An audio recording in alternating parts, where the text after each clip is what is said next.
Yo, what's going on, guys? New microphone. Let me know what you guys think. I got this like omnidirectional microphone and I'm using my preamp. Let me know because we're about to be at the NBA Draft Combine. By the way, your boy's an official. I mean, you guys know I'm a reporter on TV right now, but I actually got credentials to be at the Draft Combine. So next week we'll be at the Draft Combine. So if you guys want legit Draft Combine footage, not from like ESPN or some BS, your boy's going to be there Monday through Thursday. Now, we're going to be talking about today the Phoenix Suns. They recently got eliminated. I've made a few videos talking about, Chris Paul, DeAndre Ayton, and that stuff. And even Monty Williams supposedly being a candidate for the Bucks job. I'm going to operate on the assumption that no, Monty Williams isn't going anywhere. New owner, Matty Ice, isn't going to let that happen. So let's talk about what's going on. This team went 45-37, and let's be honest, the reason why they lost was a lack of depth and no point guard. I love Chris Paul. I'm not a Chris Paul hater. I really have no problem with Chris Paul. My problem is when you have a guy like Chris Paul. Look at Kyle Lowry. Look, why the Heat have been, first off, able to do this, even though Kyle Lowry is like playing his best basketball as Miami Heat and not forever, but in the entirety of his Heat tenure. But Gabe Vincent's been huge for helping Kyle Lowry out. No offense to Campaign, but let's not act like Campaign set the world on fire. And even behind that, they really didn't have point guard depth. Okay, this was a team that more than likely seemed as if they didn't have anyone outside of Devin Booker, Josh Okogie. Like, the fact that I love Josh Okogie. You guys know I'm a Timberwolves fan. The fact that outside of Josh Okogie, Terrence Ross, Darius Bazley. I mean, Jock Landale was awesome. So was Bismack Biyombo, Torrey Craig. Okay, and those are free agents. Bismack needs to come back. Torrey Craig needs to come back. Jock Landale, he's a restricted free agent. He's coming back. That was the greatest robbery of all time. You guys know I've made so many videos on Jock Landale. Like, he's one of my favorite players in the league. Like, I love Jock. I enthusiastically nicknaming Yak. But he needs to be brought back. He's a restricted free agent. He'll be brought back unless someone overpays him. Damian Lee, Terrence Ross, Josh Okogie, and Darius Bazley are other free agents. Darius Bazley being a restricted free agent, Saban Lee as well, and Ish Wainwright having a team option. TJ Warren, Terrence Ross, Josh Okogie, Damian Lee, Torrey Craig, and Bismack are unrestricted. I expect all the restricted free agents to be brought back, while I don't expect Terrence Ross to come back. I don't expect TJ Warren to come back. Ish Wainwright, Saban Lee, maybe. But Ish Wainwright, Damian Lee, Darius Bazley, Josh Okogie, Jock Landale, Torrey Craig, and Bismack Biyombo will all be back, in my opinion, especially with the fact that expect DeAndre Ayton and Chris Paul to be traded.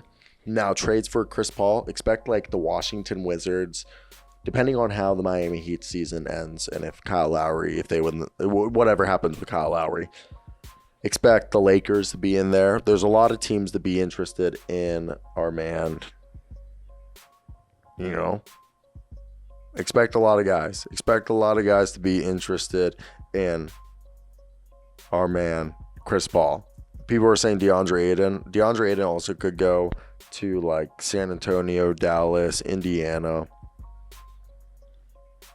maybe Atlanta, maybe Utah, Portland. I think those are all the reasonable teams that I could sit here and actually tell you guys bold-facedly. So let's get right into the rest of the video with what's going to happen this offseason. So this is a team that is nearly $179.5 million, in guaranteed salaries, which is the second apron, and likely will not have the $5 million taxpayer mid-level exception available. And Phoenix had access to the $6.5 million mid-level last year, and they didn't use it, so it doesn't even matter. The Suns don't have a first-round pick, okay, and nor are they allowed to trade a future first in any deal. So their offseason plan consists of three things. They can take the same approach from last year, fill the roster with players signed to veteran minimums. That comes with a huge risk given that none Durant, Booker, Chris Paul reached the 60-game mark this season. Since returning from his Achilles injury, Durant has played 137 games in 3 seasons. Out of a possible 246. Second option, bring back Josh Okogie, Torrey Craig, Jock Landale, then find bargains in the free agency market. Landale and Craig have early bird rights, and Phoenix can either sign players to contracts up to 11.9 and a minimum of 2 seasons. Landale is a restricted free agent. Okogie signed a 1-year minimum contract and cannot sign a contract exceeding $2.8 million. And the third option would be to explore trades for Paul, DeAndre Ayton, Landry Shamet, or Cameron Payne while bringing back those guys. Now, for example, a hypothetical Ayton and Paul deal for Tim Hardaway and a signing trade for Kyrie Irving would not be allowed because the hard cap. So they're like, look, it's Chris Paul time to leave this team. Also, they have the 52nd pick in the draft. Don't expect it to be there. They probably will trade it. Look, Paul played 59 games this year. Few since 2018-19. $30 million for 24-25 not guaranteed. Next is gauging options for Ayton.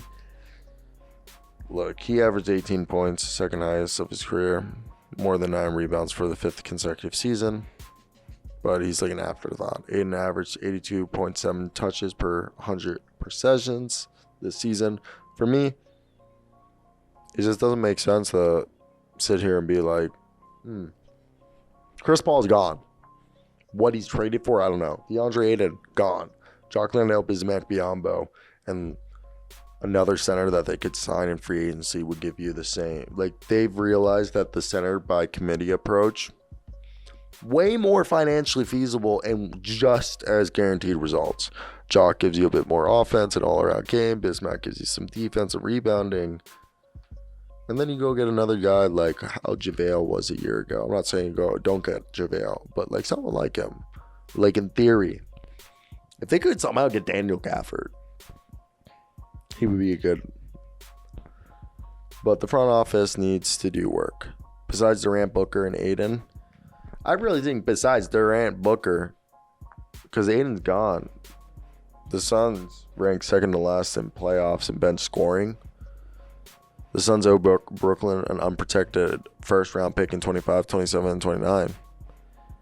And they have the right to swap first in 2028. So, I don't know, man.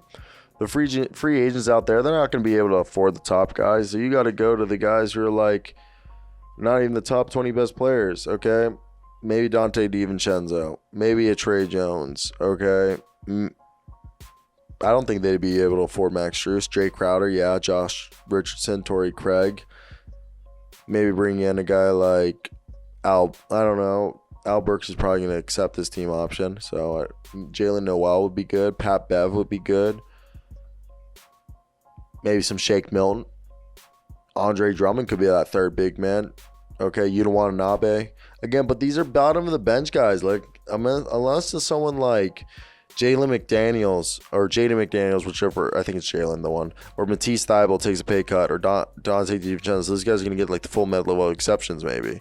Grant Williams, those are the guys you want, but I don't think they're going to be able to afford them. I want to hear your thoughts. What do you think? Okay. They're going to have to trade Chris Paul and DeAndre Ayton to make moves this offseason.